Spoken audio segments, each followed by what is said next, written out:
Madam Deputy Speaker, I'm grateful to you for allowing me the opportunity to intervene in this important debate and in so doing to give my maiden speech. I also congratulate you on both of your recent election successes and welcome you to the chair. It's a privilege to follow the honourable member for Derby North. I was delighted in particular to hear about your recent abseiling exploits. I wondered if you were giving your maiden speech or a pitch to be the next Lib Dem party leader. But it was wonderful to hear your rich and powerful evocation of Derby North. Thank you very much. I also pay tribute, if I may, to the other maiden speakers today and last week. The quality of speeches and the intellectual energy of those new members suggests that this Parliament will be enhanced by a new generation of thinkers and doers who will serve this place and their constituents well. Madam Deputy Speaker, I'm especially grateful to you for allowing me to catch your eye on an occasion when education is placed into the parliamentary spotlight. I have dedicated my working life to teaching and researching in higher education, most recently as a Professor of Geopolitics at Royal Holloway University of London. There, I have worked with generations of incredible students who have gone on to incredible things in the public, private and charitable sectors. I'm very proud to say that 3 of my former students were candidates in the recent general election. At least 2 are current heads of office or special advisors to senior members of this House, with 1 a rising star of the lobby press. I take no credit for what they do, what they have achieved. They've achieved themselves, but I hope they will forgive me if I feel some sense of pride in what they do and the contributions they make, even if those contributions are all too often disproportionately favoured towards the Conservative Party. Surrey Heath is blessed with an extraordinary state and independent school system within and local to our constituency, and I would like to take this opportunity to pay tribute to the work that teachers and senior leaderships do in supporting generations of young people, providing them with knowledge and the critical and practical skills that are vital preparations for further learning and successful careers. As was reinforced in the recent general election campaign, Surrey Heath State Schools achieve all of this while edging ever closer to financial crisis. I welcome and will support any initiative put before this House that raise educational standards and drive opportunity.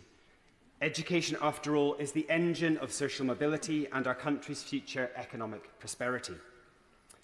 And I sincerely hope that with this change of government, the hostility that has been directed towards the UK's genuinely world-leading universities will come to an end.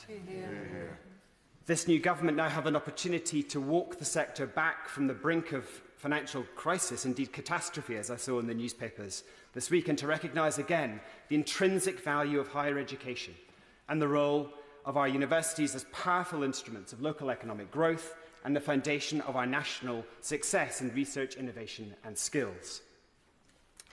Madam Deputy Speaker, Surrey Heath is a wonderful place to live. We are blessed with striking and historic landscapes.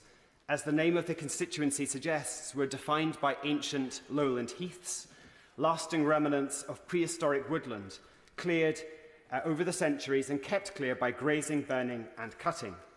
Although not strictly natural, these heaths are the preserve of unique ecosystems and biodiversity.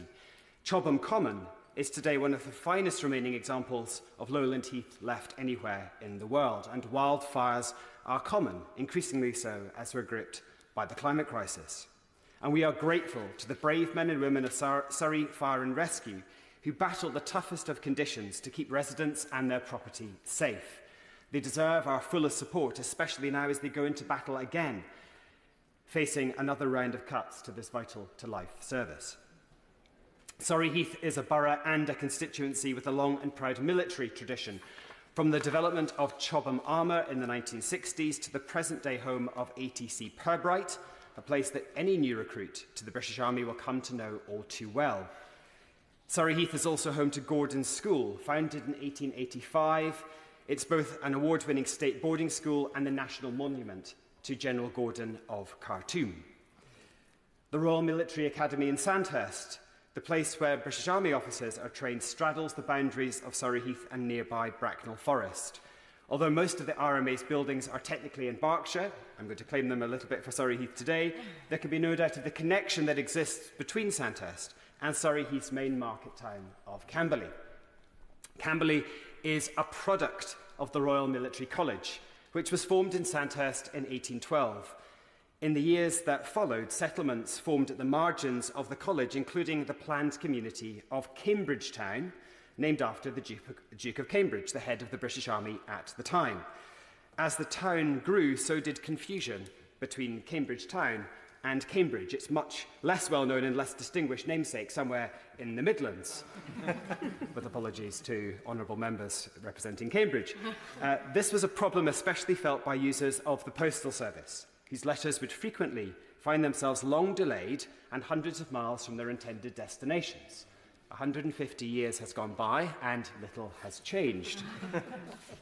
The Royal Mail requested a name change, and it was the newer upstart Cambridge Town that obliged and relented, changing its identity in 1877 to Camberley, a portmanteau referencing the River Cam that still runs underneath the town, Amber in reference to the nearby Amber Hill, and Lee, the Anglo-Saxon for a forest clearing, and commonly used in suffixes of nearby place names such as Frimley and Bisley, also in Surrey Heath.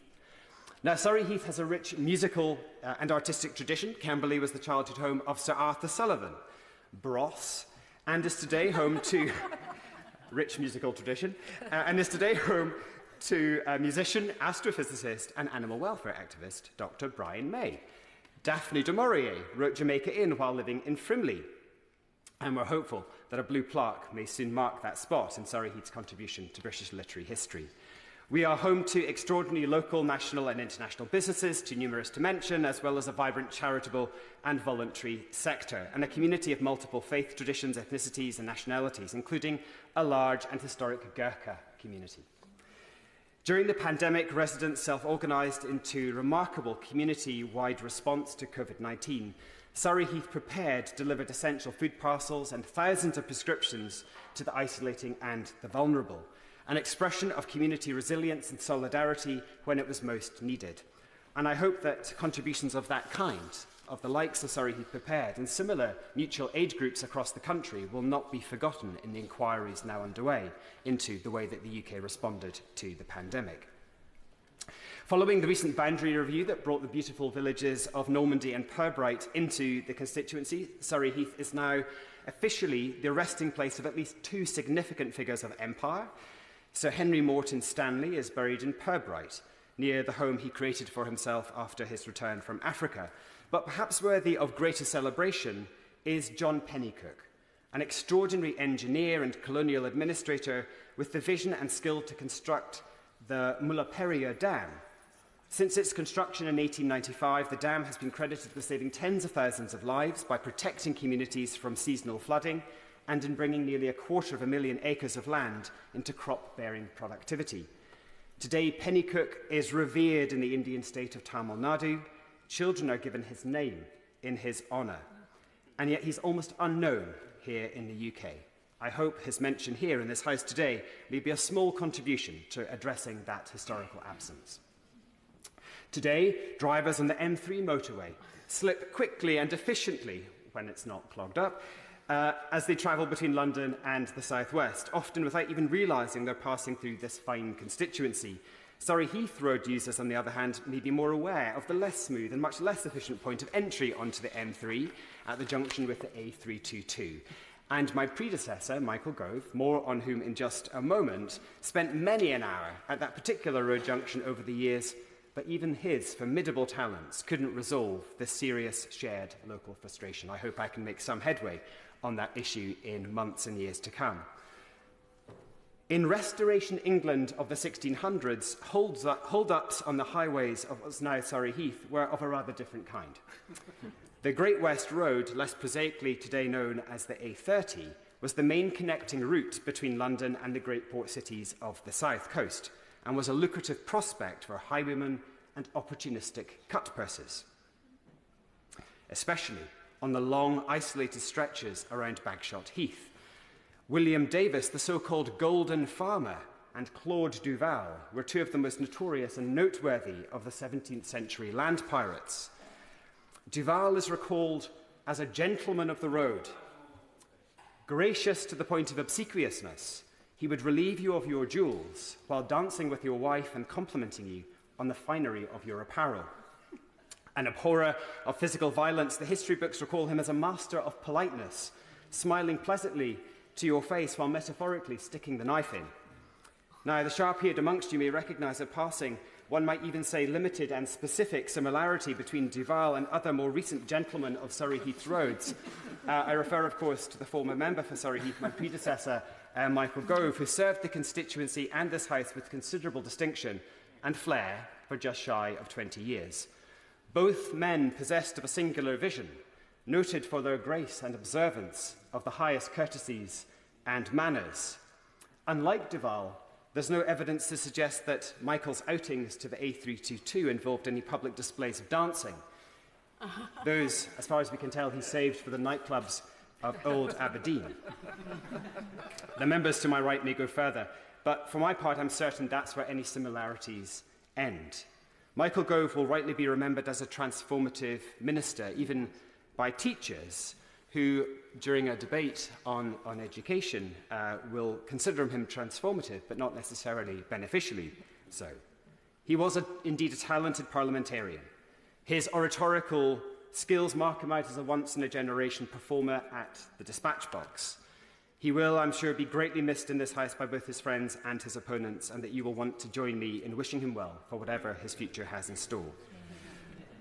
Personally, I'm hugely indebted to the people of Surrey Heath for electing me to be the first non-Conservative MP for our constituency in 118 years. Yeah. This was a vote to be taken seriously again for a local MP who will work in this place to further the cause of a great community. And we need that now more than ever. Surrey Heath's roads and rail infrastructure require significant investment. It cannot be right that it takes longer to travel between Camberley and London in 2024 than it did a century ago. We need to end the postcode lottery of health and to address the deep inequalities in life expectancy and life opportunities that scar and divide our communities. While I welcome the Secretary of State's for Health's commitment to prioritising the rebuilding of RAC-affected hospitals such as Frimley Park in my own constituency, we do need reassurance that the new Frimley Park will be the right hospital, providing the right services and sited in the most appropriate location, accessible via road, rail and bus, and not at the expense of losing vital green or amenity space. We also need a fair deal for our young people, with genuinely affordable homes and new education and training opportunities. We urgently need to fix Surrey's broken special educational needs provision. In the spirit that there is always more that unites us than divides us, I look forward to working with members across this House to achieve these things for Surrey Heath and in support of communities across the UK. And, Madam Deputy Speaker, finally, and in conclusion, our families all too often pay a high price, indeed the highest price, to enable us to do what we do in this House and to participate in the long campaigns that have gone before and which soon enough will come again. In closing, may I just express my love and thanks to my wife Philippa and to my children Jamie and Will for putting up with me, for their limitless support and for being the best team that anyone could ever hope to be part of. Thank you.